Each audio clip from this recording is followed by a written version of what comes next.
Alright guys, welcome back to the channel. Thanks for watching. Alright, so Rollies here again. We're with this beautiful 91 Mustang GT Convertible. And I wanted to get his thoughts, and we're going to take this thing for a spin. Pretty much have a bunch of different things that kind of happened to this car. And if you guys remember watching, we kind of did a stage 1 kind of deal on doing some upgrades to his car.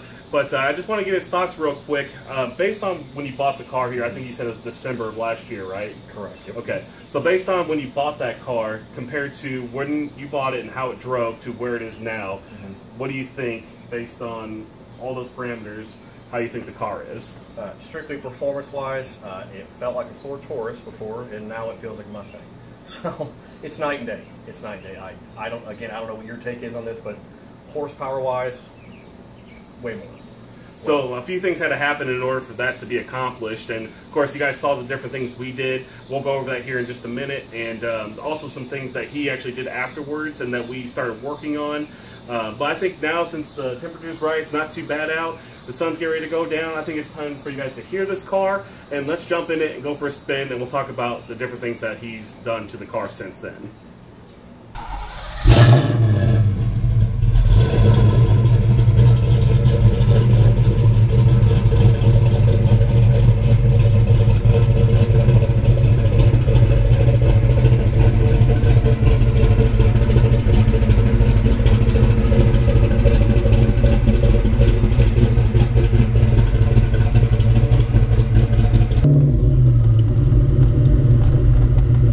Guys, we're gonna go for a little cruise out here in the country, and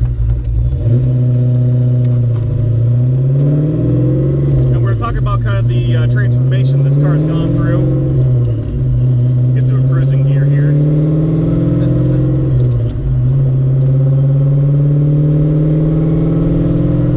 But I'm gonna let Rollie kind of explain kind of what was his mindset was, and then what ended up happening and what he ended up doing. Yeah, so when I first got the car, like Donnie said, stage 1, you saw it's not stock. The guy I bought it from had put the trick flow stage 1, if you will, track pack upper on. It's got the heads, it's got the intake, stuff like that. BBK headers. We did end up noticing that it actually had the factory 4CAT mid pipe on it, which I thought was a little odd. You're putting that kind of money into heads and exhaust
clear road ahead and behind us and everything. We're in a safe area in Mexico. So, figured now's a good time to see what this bad boy can do. God, it sounds so good. It does sound good.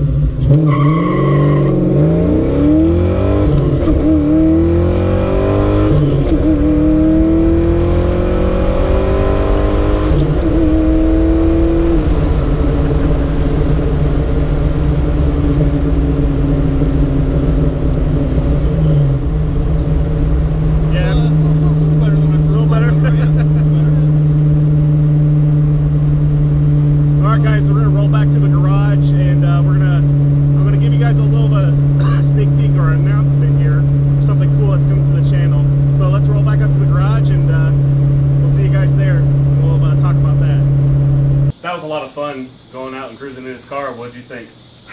I'm happy. Are you happy? I'm happy. All right, there you go. Car's running good. All right, guys. So I wanted to give you guys a little sneak peek of what's coming up to the channel. It's actually going to be involving his car, and a lot of questions have been coming my way, especially on my Facebook page in regards to the Micro Squirt and Tuner Studio system. And it turns out that actually Rollie wants to follow that path and actually have more tunability in his car. So he is going to be installing the Micro Squirt system into his 91 Mustang. And I figured it'd be a good time to go ahead and film everything start to finish for you guys, because a lot of the questions I'm getting is actually in regards to the initial startup. That's something I haven't really covered. So I'm going to try and get my buddy Derek involved, who actually helped me with Tuner Studio for the first time. And we're going to show you how to install the actual system on your car, along with the wideband setup and everything, and setting it up on your laptop and actually running it and starting it for the first time and tuning. So I figured that'd be a fun little video series for you guys. We'll see how long it takes to get everything dialed in. So maybe a couple part series, kind of like my turbo install. But I figured that you guys would appreciate that for a Fox Body Mustang. If you buy that kit, what do you have to do to get your car running? And kind of just your brief thoughts here on what you were wanting to do in regards to the Micro Squirt system, because Micro Squirt is great for supercharged applications or power adder applications. But they also work for NA, so why don't you just tell them real quick why you were wanting to go that route? Sure. So like Donnie said, I have no designs on putting a turbo or a supercharger in that car. Cross my mind, because why not? But for me, it's more along the lines of drivability, tunability. With that Micro Squirt, you can just plug in a laptop. You have control over everything. So plus, you know, seeing how cool it is in Donnie's car, it doesn't hurt either. But yeah, the wideband's nice to have in Congress with that. But yeah, like I said, I'm not looking to use it for power adders. I just want drivability and tunability. So, and again, it to show that you don't have to have a power adder to use a Micro Squirt. I mean, I'd say it's not even that expensive really for what you get out. I mean, $500 I think is what I paid for. It's like going to a dyno and getting it tuned. Yeah, yeah. And then you don't get the adjustability. If you change something, you have to go right back to that dyno. And you're going to pay them $500. So. Yeah, exactly. But yeah, this way, I mean, $500 for the Micro Squirt. I think the wideband, I got a pretty good deal on Amazon for about $170, which was a pretty good deal for that wideband. It's a pretty nice wideband. I think it's an AEM, if I'm not mistaken, X series. I think I got a laptop for $100. You know, as long as it has the right connection on it, you don't have to go crazy and be fancy.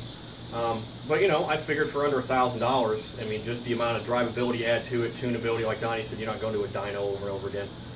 I think it's well worth the money. Yeah, and of course, if he wants to add a power layer down the road, there you go. There you go. Just build your map to above 100 kPa. Nitrous is a little different, but yeah, just add a boost section. That's really all there is to it. But again, this is kind of just, you know, bring it all in kind of really simple terms. There is a lot more involved, but we'll make sure we go over all that detail with you guys. I figure you guys would appreciate that, because that is coming pretty soon here. So definitely stay tuned for the channel for that install and setup series for doing a Micro Squirt ECU in a Fox Body Mustang, especially if you purchase the kit that comes with the harness adapter and everything along those lines. Again, that kit was like, what, $475 or something like that? I can't remember. With shipping, it was with the harness where it's just literally plug it in, you know. I think it was just under $500. Yeah, so you really can't beat that for something. I mean, you know, there's really not much else to be said about it, but I figured I'd go ahead and tell you guys about that video series and get you guys kind of amped up for that, because there is a lot to learn on that, especially with the setup. So that's going to be coming very soon. So guys, thank you so much for watching this video, and we'll see you very soon.